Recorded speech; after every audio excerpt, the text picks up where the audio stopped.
name's Nene and Welcome!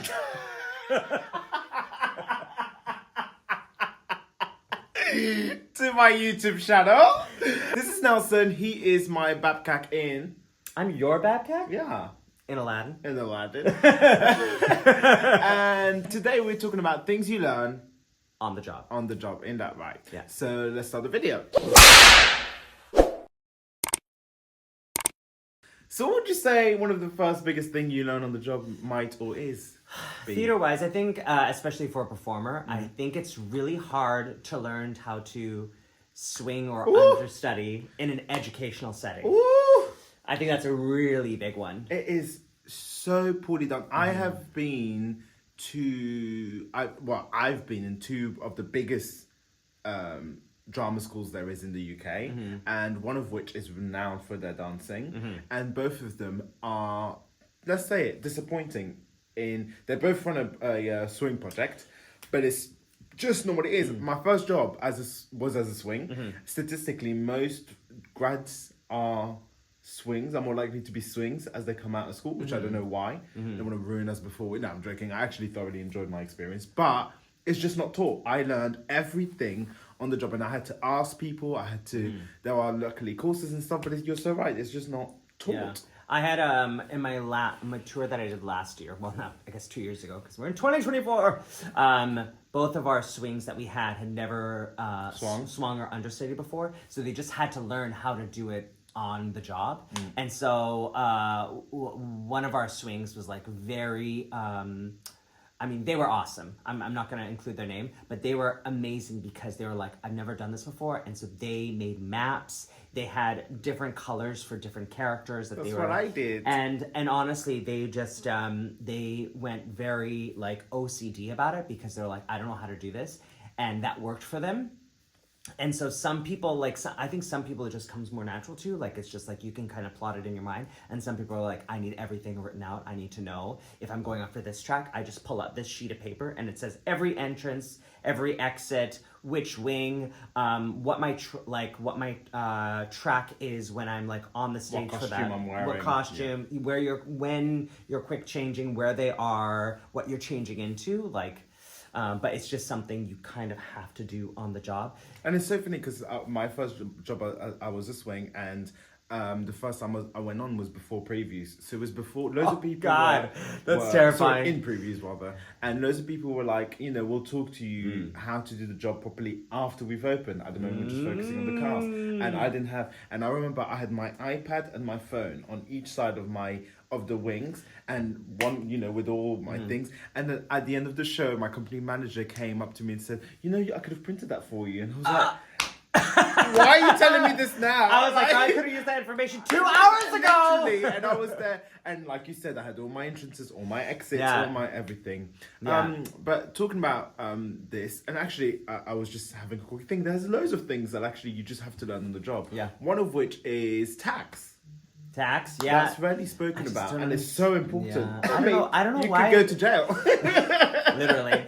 And get fined. You really need to, to become a self-employed professional, you need to learn how to do it. Yeah. And I just don't understand why schools are not implementing. Like, there's certain things that they could just, there's like one semester at some point. One semester. A weekend, just be like. A weekend! Yeah. But or even like once a week. And the thing is, most drama schools are taught by people who were in the industry before. So they're all able to do it. And even if they're not, there are so many accountants. Call in a professional. Professionals who are willing and, therefore. And you pay pretty money for drama schools, so they can afford it. Yeah.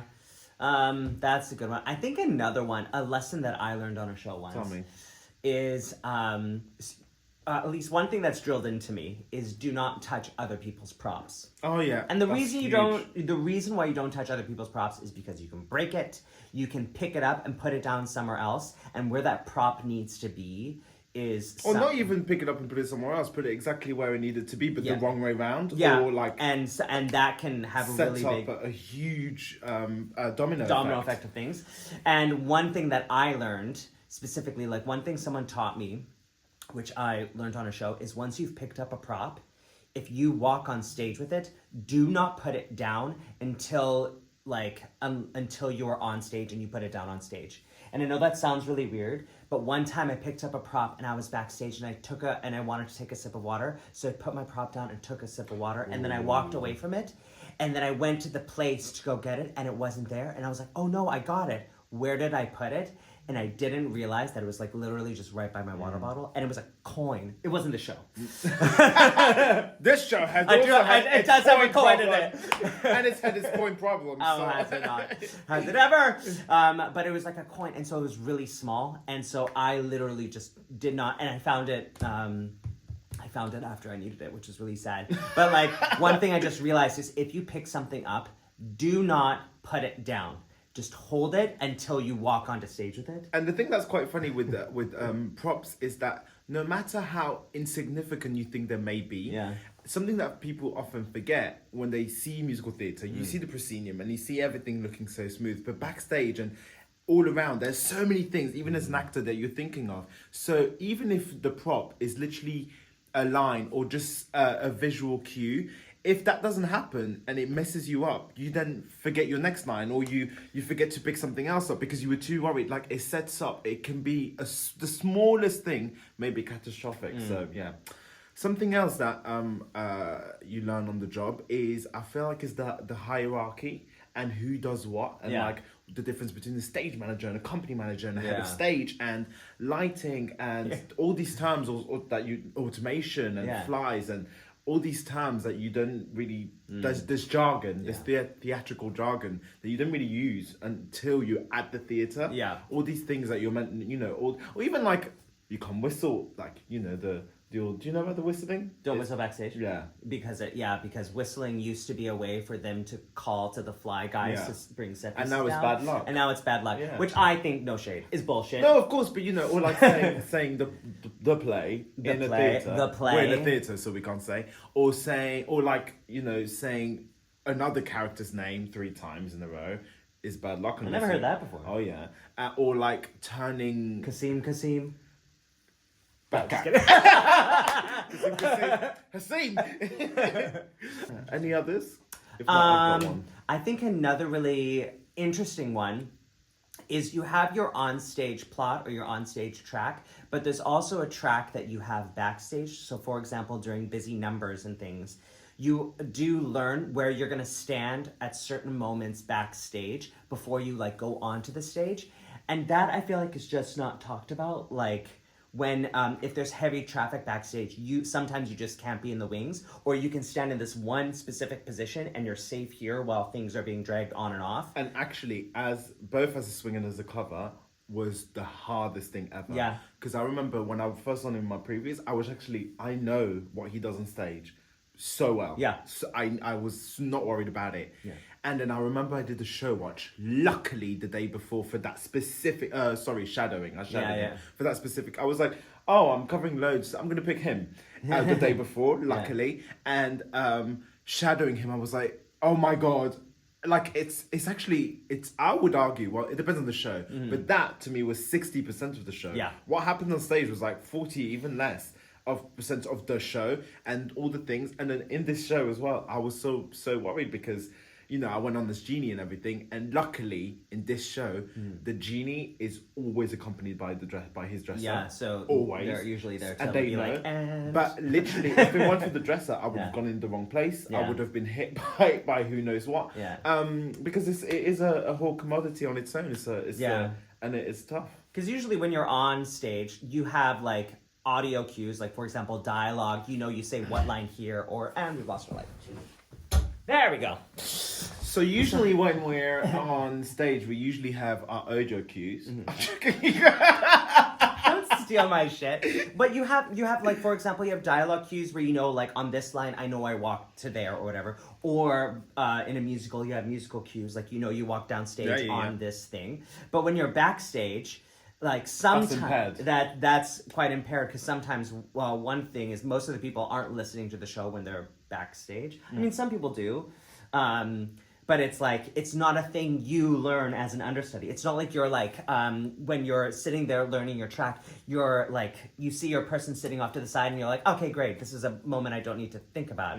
But then you actually get to the show and you're like, oh my God, what actually am I doing here? Like, am I supposed to be quick changing right now? Yeah. Or do I need to like walk up from downstage left wing to upstage left wing because this is where my next entrance is? It's just things that you don't clock. So there's also this thing, because even in my own, do you remember this TikTok? There's a TikTok of of a guy and he's like, when you're on stage and you're just checking whether you're on the right number. Yes, I love that guy. So I'm like, You're like, done. I'm like 3 months into my contract and I still do that. I do too. Right, okay. I thought I No, was girl, like, I do too. It's and just the like only a quick moment- glance. It's yeah, just like a 6. Yeah, great. Did you catch that? Yeah, yeah. Like you can see it here, really, like. But like back here. I'm gonna do it back here. Can you see it? You see, and imagine the distance between the audience and you is even wider, so they can't see shit. But you hope and a prayer. That no, you I did. don't think. Yeah. I don't think. But- the Well, I was gonna say another thing that is kind of handy with our show is like there are like little lights that like Yes. there's a light every 2 feet, so Yeah. you know the center lights is 2 red ones or 2 blue ones. It's either 2 blue ones and then every other light is red, or it's 2 red ones and every other light is blue. But you know, 2 red ones in over here. yeah. I think it's 2 red marks are Yeah. 0, our center, great. and then there's blue dots every 4 or every 2 feet, indicating 2, 4, 6, 8. And so even if you're at the back of the stage and you can't see the numbers, you can always be like, oh, okay, I'm on 6. That's good. Yeah. No, it's great. And then the I think one of the last things to wrap up the video that I can think of is the things you learn on the job is the politics of the industry. Yeah. And like who loves who and who hates who, and like who didn't get a job because it was nothing to do with about their talent, but it had everything to do with personalities and all that. And along with politics is equity. And I really, really wish that equity was a bit more. I think it's an equity thing and it's an individualistic thing. Yeah. But I do wish that there was more opportunities for schools as well to bring them into schools, and so they could start a conversation, so that they could be more I think rounded. equity in the does industry. do school tours, but because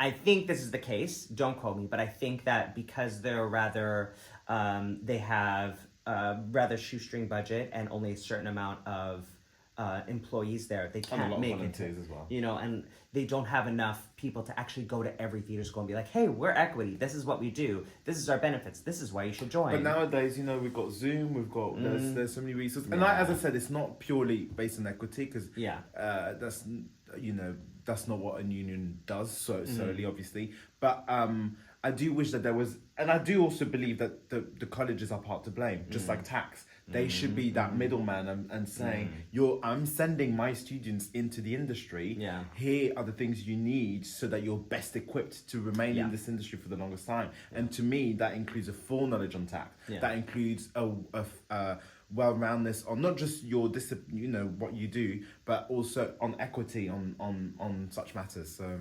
It's so I know you were going to wrap up the video, but I thought of this. One thing that I don't think they learn in school is like, maybe this is pretty bad, but like rejection. And it's hard to teach that unless it happens. But school or education is school is supposed to be for educational situations and purposes. So whether you need to learn rejection in school is one thing or another. But because if you learn rejection in school, that can tarnish your whole educational experience in general, because you could be like, well, I don't want to do this anyways, But the thing is, though, it's really hard to learn that in real life. And sadly, it's something that you kind of have to learn in real life. Because in school, that's supposed to be a safe space for you to be able to learn, like, for lack of a better word, fuck up, make mistakes, and learn from them. And if you only start learning that in the real world, if you only start... It's dangerous. Yeah, it's dangerous. And my one of my best friends was trained to the bones, could do the show in heartbeat, any track, any female track, stunning performer, stunning voice, stunning dancer, and her first audition out in the world, she felt so disrespected, rejected, unwanted, called, that she quit the industry based on that one incident alone. And that's because her drama school shielded her. And I understand that as a drama school, you need to nurture, you need to build, but part of nurturing and building is preparing you for that. So actually, I completely agree. Yeah. I completely agree. And it's really hard to do that because you can try and give authentic real life experiences as close as possible to the industry in school so that they can be like, hey, this is what it's like. I think the balance is in teachers. I think you have your teachers who are your nurturers, who are your, their support, they're behind you. And then you have that one teacher who says it how it is and who can tell you in your face, you need that balance. I think it's so important. But that needs to come from a place of love. Of course. And sadly, it can be very, especially in the world that we live in right now, things can very easily be twisted. And the line is thin between between the two. And sometimes you have an understanding, because you do have some teachers who will literally say to you, this is how I show love, this is how I show my support. And also you have teachers who are like, if I didn't believe in you, I would not bother telling you that was shit. Yeah. Which is interesting, because that's how I watch a lot of weirdly ballet TikTok, and it's and there's this one guy I follow. I believe he lives in Puerto Rico, and he dances there, and he does really good ballet TikToks. I wish I remembered his name.